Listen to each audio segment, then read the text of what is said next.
Welcome to the Two Wealth Show, a show that shares how you can create real wealth for you and your family. I'm one of your hosts, Justin Bogard, and my co-host is Elizabeth Sickles, aka Super E.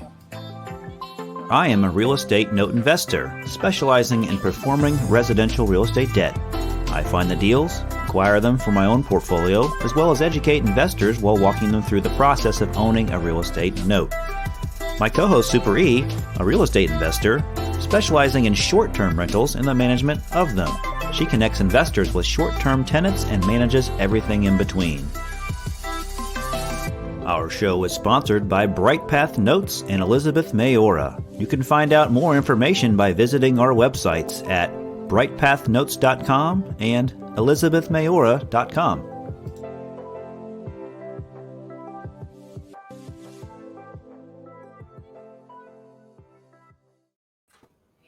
Hey, everybody. Welcome back to another episode number 4 of season 3 of the Two Wealth Show. Super E, how's it going, my friend?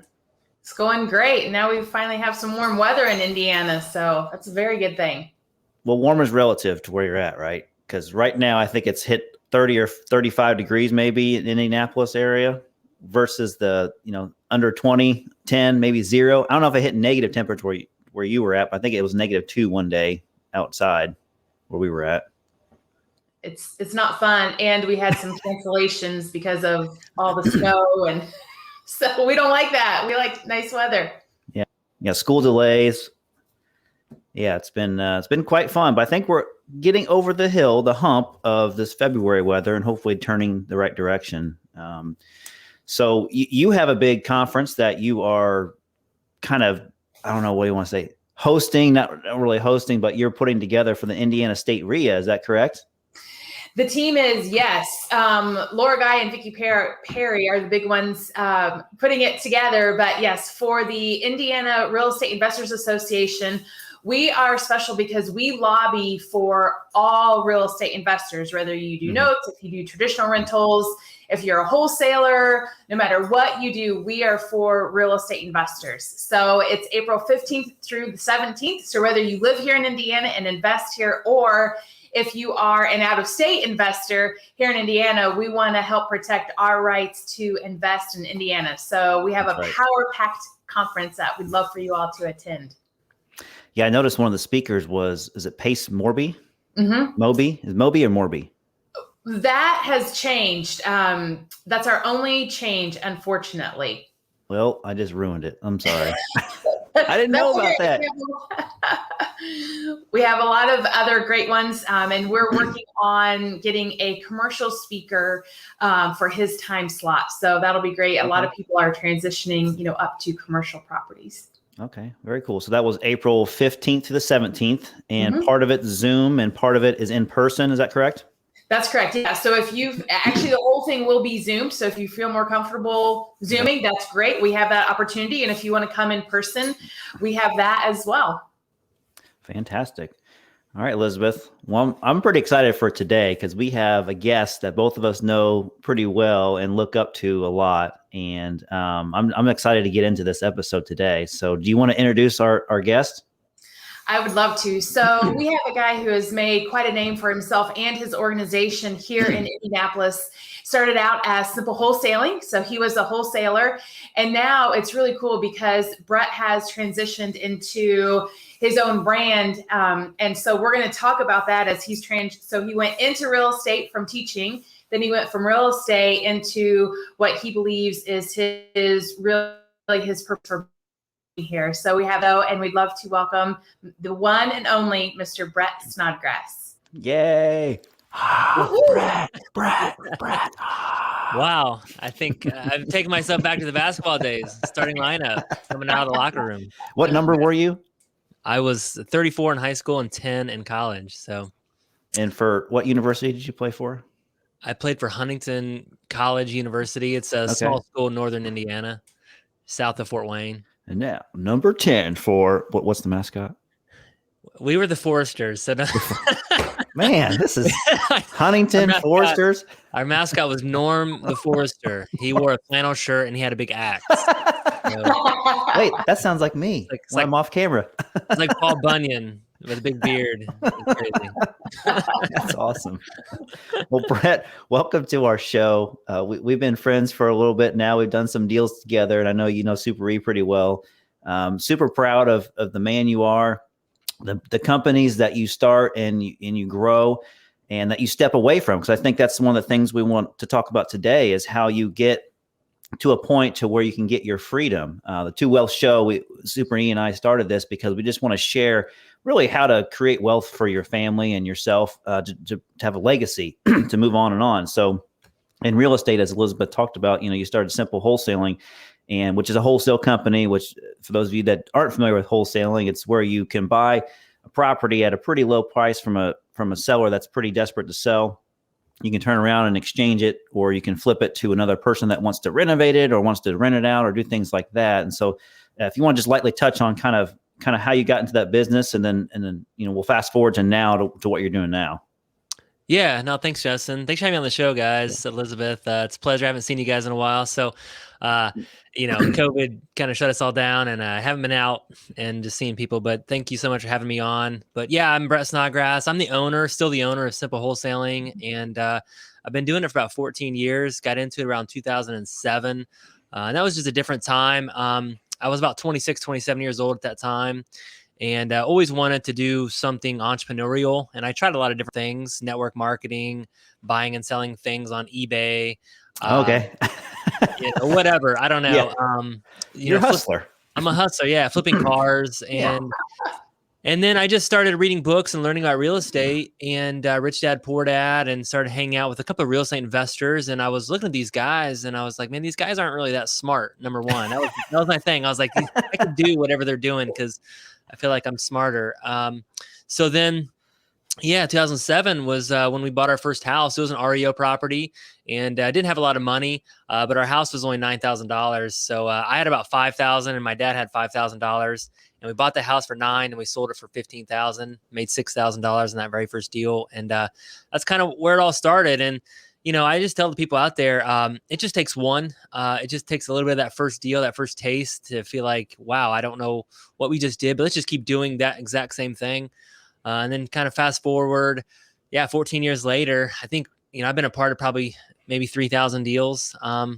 We flip probably between 250 to 300 deals per year now. We've been doing that for the last 5 or 6 years, and have a small team here in Indianapolis. And we got about 6 local people that work for us. And then we also have 6 virtual assistants that work outside of the United States. And they're part of our team just as much as everybody else. And so that's our team, and I'm the owner. So it's pretty cool. Right on.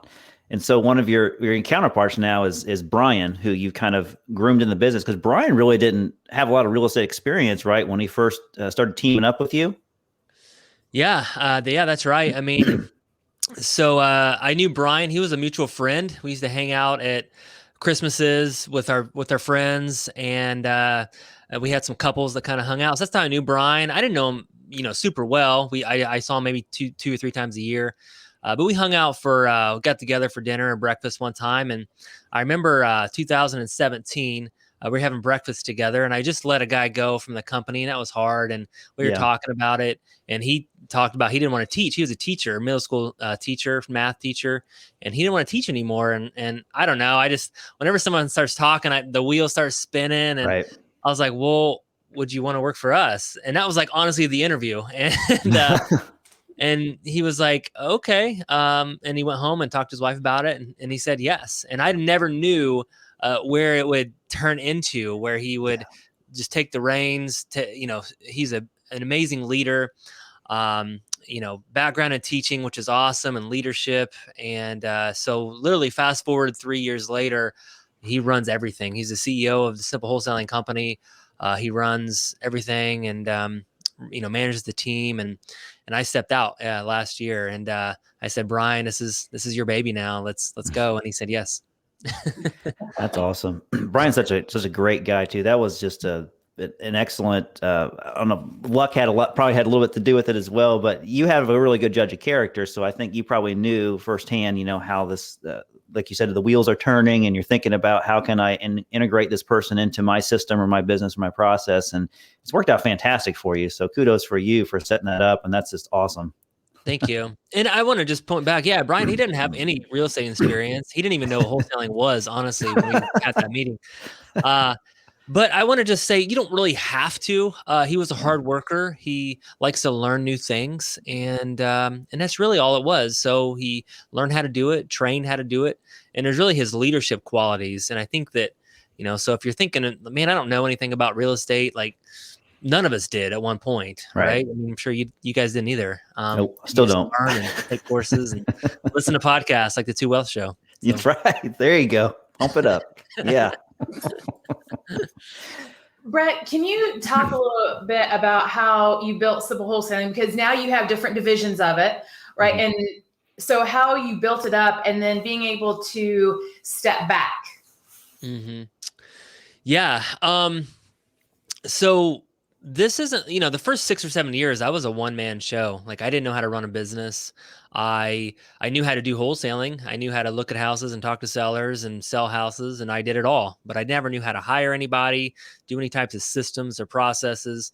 Didn't really know how to run a business. And then I started getting acquainted with a business coach, and he started to coach me how to run a business. I joined a mastermind group, and I learned how to run a business there. And it turned into a real business. And, and it didn't happen overnight. It was really just kind of putting the puzzle pieces together, right? And I started writing down the things I didn't want to do anymore inside the business, is things that I didn't like. And I started to hire those out, whether it's an independent contractor or bringing someone onto my team. Started to just hire each thing out piece by piece until I was not in the business anymore. So that was just kind of how it started. And then, so I guess if someone's really looking to get the freedom and to scale their business, I think hanging out with people that are doing it, joining a mastermind group, and doesn't have to be this really expensive mastermind group. It could be, a few guys in your local market that just want to get together, right? And just kind of share ideas. Having a business coach. I always believe if you want to have peak performance at anything, someone that can coach you through that, I think is really important. So I've had a coach in business the last 5 or 6 years, and that's been crucial to our business. And then having a plan, right? I mean, sounds very simple, but, we have a 1-page plan that we revisit every quarter, right? And we have our big things, our core values and our mission statement, and we have all that, but then we have our quarterly goals, our yearly goals, and we're trying to just, hit these milestones. And a lot of times people set goals and they're like, I want to make X amount of dollars, right? It always turns into, I want to make $100,000 this year. That's a goal. Well, but then they forget about like all the things that they have to do to get to that. And that's really, I think, what we started to really focus on. Like we put a big number up there as far as the money goes. Yes, we want to hit that. But like, here's the things that we want to do this quarter. We want to hire one acquisitions guy this quarter, right? And then we would do that. The next time we would say, okay, we want to write up a system on how do we, when a lead comes in, how do we handle all that? So everybody that comes into our business, they know exactly what to do and to start to build a system. Well, 5 years later, we got processes and systems, and we know how to hire someone. We know how to do things now. And it's become a really robust system, right? And it's just, I think to answer your question, it's all about processes and systems. And I actually did a podcast the other day with Brian on the Indie Investor Pod, which is another podcast that we do. Okay. It's all about Indianapolis investors, if you want to check that out. But it was about systems and processes. And I'm not a system and process guy, right? And a lot of the people out there, they're entrepreneurs, they're hustlers. They hate process, they hate systems, and they don't think they're sexy. Well, I'm going to tell you this, and here's my main goal was freedom. My main goal was to get out of the business. And without a process and without a system, you will never be free. Yeah. And as soon as I figured that out, processes and systems became very sexy to me. So, there you go. Became necessary. Absolutely. Well, that's nice to hear. It took you 6 or 7 years to do it all by yourself, because now I don't feel so bad that I keep on doing stuff by myself. No, but it is amazing once when you become self-employed or an entrepreneur, however you ever want to define yourself, you get controlled, and you're like, I don't want someone else to do it because maybe they don't do it as well or as good as me. But you brought up a great point, which is what I've started to realize the past year, is that what are the things you really don't want to do? Mm-hmm. What are the things that you just kind of suck at? And why can't someone else do that for you? It's not the how, it's the who, right? It's who can do that for you. Mm-hmm. So I like that. And obviously you've been a role model for anyone in our real estate space locally and regionally here to show how a business needs to grow and also how to do things the right way. Because I want to bring up, I've done several deals with you, Brett, for you and your company. And it's always, you know that you don't have to worry about anything if something happens after the deal, because you're going to be there to take care of it or help solve the problem or work together to take it to fruition, And that's one of the things that I really admire about you and your company, and everyone else follows suits as well. Yeah. I mean, as far as me and my personality, reputation is more important than money, right? Yeah.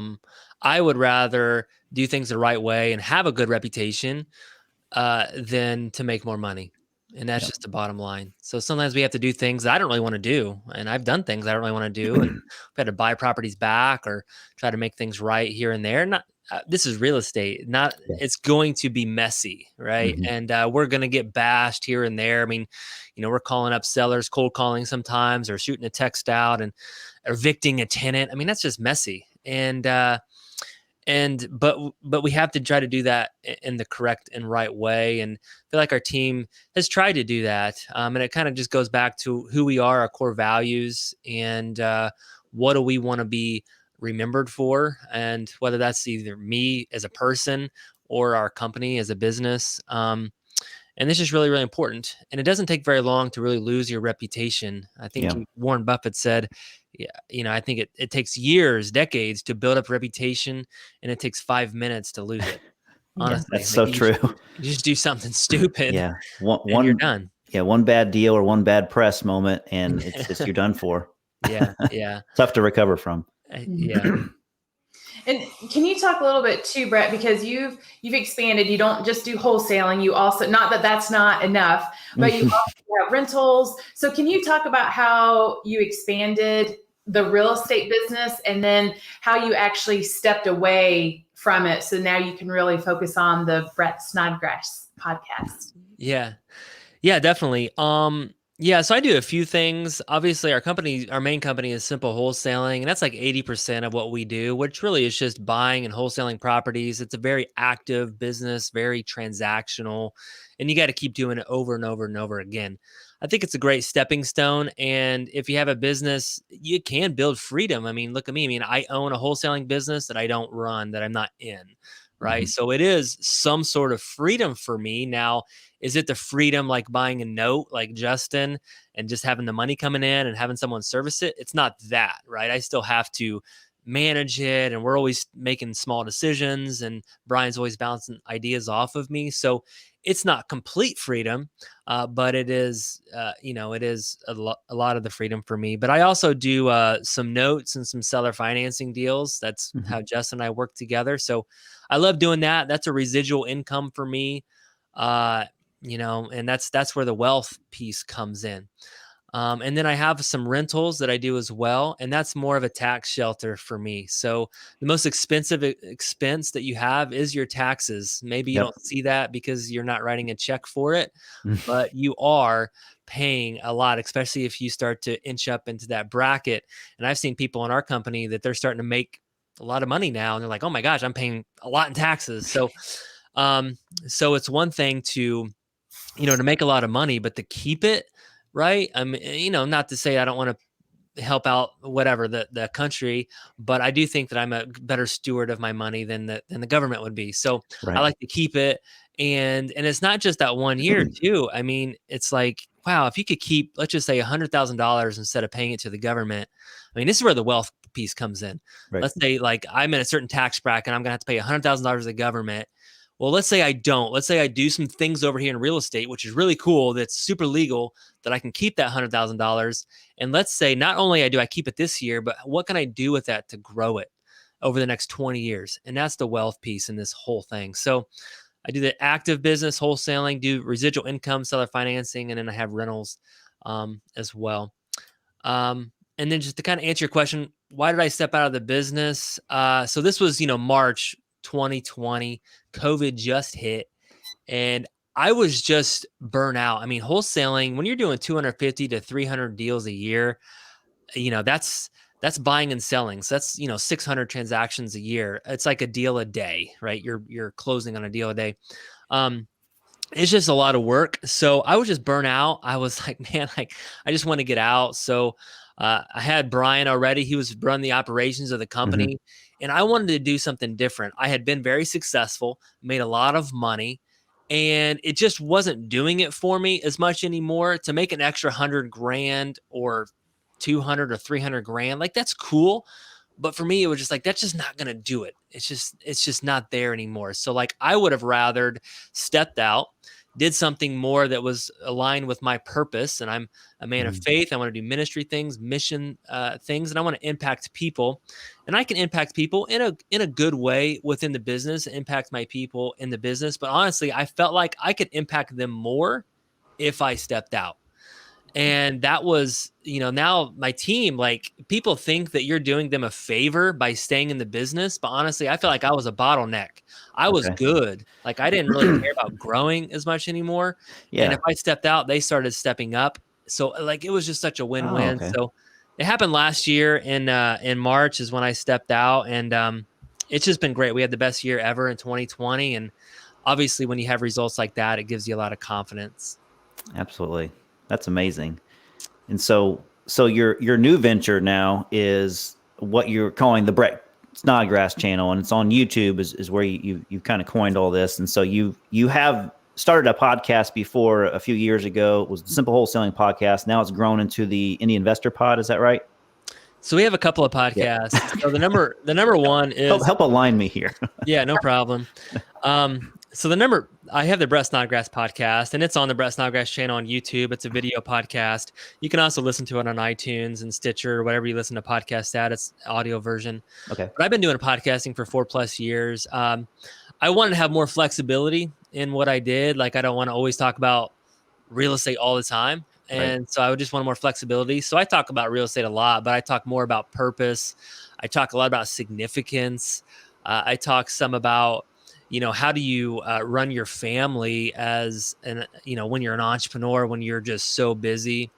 I talk about, I've had some missionaries come on the show that do real estate to support their mission. Awesome. So like, I don't know. I have a lot of people and it's a lot about purpose and a lot about significance. So check out the Brett Snodgrass podcast. And then the Brett Snodgrass channel on YouTube has the podcast, but we're doing other things on there too. Do a lot of teaching videos about freedom. And, and that's just a huge, huge thing. I feel like a lot of people, and I'll ask you guys, like, why did you start your business? A lot of people started their own business for freedom, right? They say, hey, why'd you start your business? I wanted to have flexibility. I want to have freedom. And then 5 years later, they have no freedom, right? So I like to talk about that and how to build that.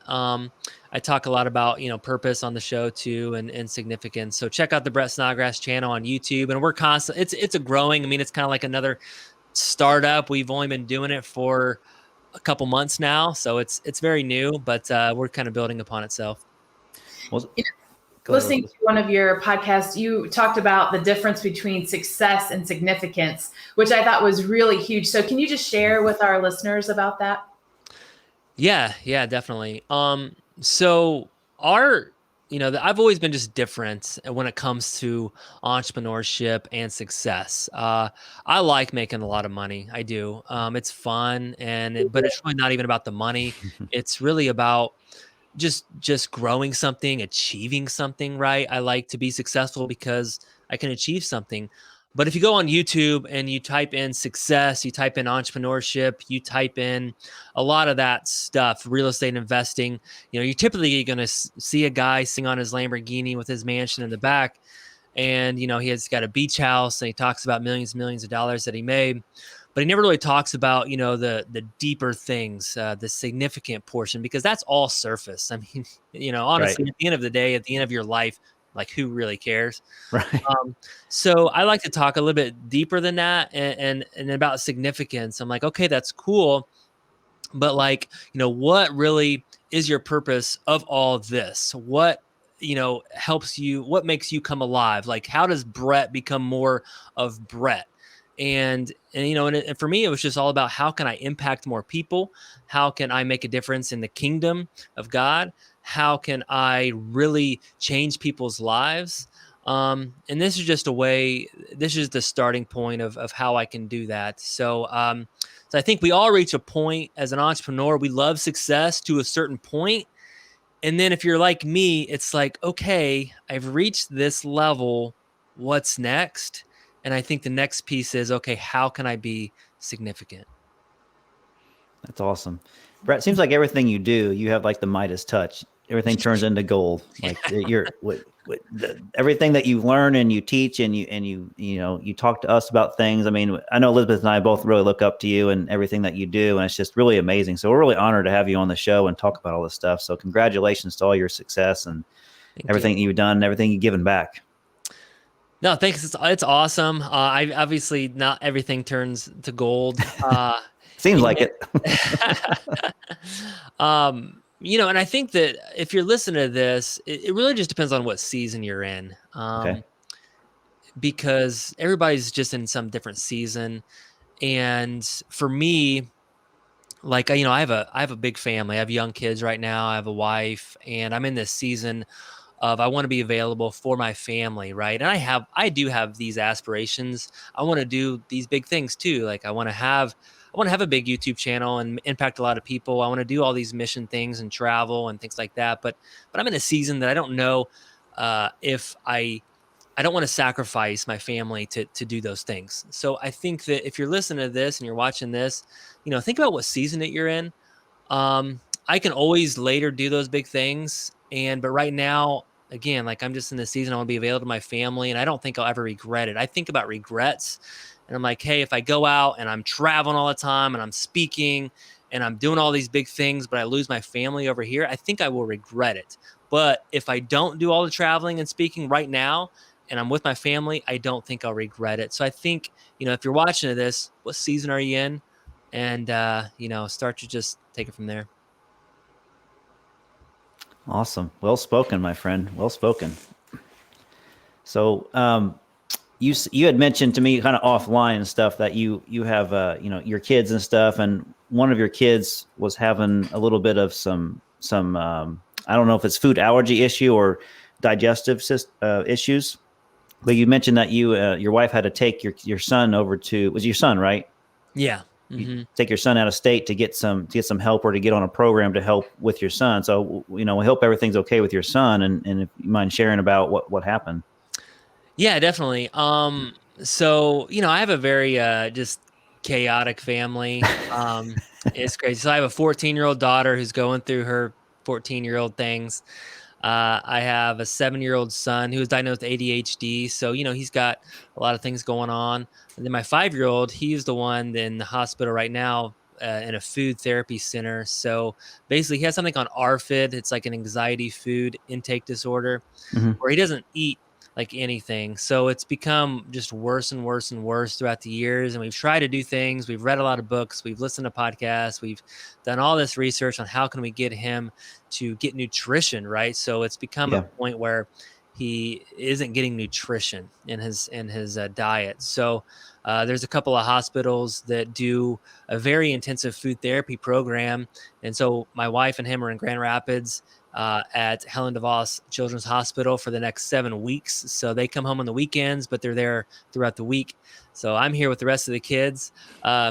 Which is great. I thought, honestly, oh my gosh, this is going to be crazy and terrible, because, I don't know if I'm built to be a stay-at-home dad. I like to work, right? And I like to do projects and things like that. But last week was our first week, and honestly, I really enjoyed it.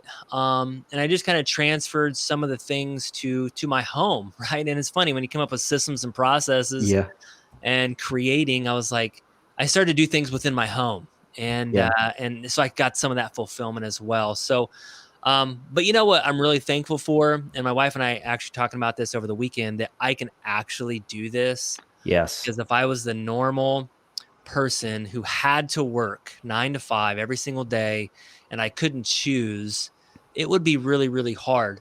But like as an entrepreneur, I have the freedom, and honestly, freedom just gives you options. So I have the option to stay home, and it's just a blessing. So I'm super thankful. That's cool. That's very cool. Well, I know your son's going to get better. It sounds like he's going the right place and he's got mom with him. So I know it's tough to not see your kid all week and then just see him on the weekends, but hope it's for the best and hopefully comes out and he's all back to normal. Thanks, Justin. Appreciate it. Yeah. Yeah. Elizabeth, did you have anything to add for today before we close out? I know we're getting close on time here. Yeah, I just want to say, excuse me, Brett, that I really appreciate that. You know, you talk about your faith so much, and that's very integral to your company also. And it's so interesting because it's really kind of a tightrope that you walk with that, right? But it's very seamless with you guys. Like that's just who you are. So, you know, just as someone that's, you know, in the business and just, you know, to see other businesses actually lead and then kind of walk that line is really nice. So kudos to you and your entire team for that. Thank you. Yeah. No, thank you. I mean, that's just how I kind of started the business, just kind of having that be a core part of our business. And you're right. I mean, we don't beat people all over the face with it, but it's just one of those things. It's just who we are. If you don't want to follow that, then, you know, we're not going to say anything about it. But yeah, I think it's just a core value of ours. So appreciate it. Yeah, absolutely. I concur with Super E. So cool. All right, guys. Well, I'm Justin Bogard from Bright Path Notes. I'm Elizabeth with Elizabeth Mayora. All right, and Brett Snodgrass. Check him out on the Brett Snodgrass YouTube channel. Sorry, Brett, I fumbled there. And then also the Brett Snodgrass podcast as well for the audio version as well. So, Brett, we could have had probably 15 more episodes of you and all your stories and your accolades and your history of how you've done things. We really appreciate you being on the show. Truly, we do. We're very humbled and honored that you are a part of our local community and you help us all grow. So thank you very much. No, thanks, Justin. Thanks, Elizabeth. Appreciate being on the show. All right, guys. Until next time. See ya. Bye, everybody. The Two Wealth Show is produced by Justin Bogard and Super E, sponsored by Bright Path Notes and Elizabeth Mayora. Thanks for listening and watching for our show.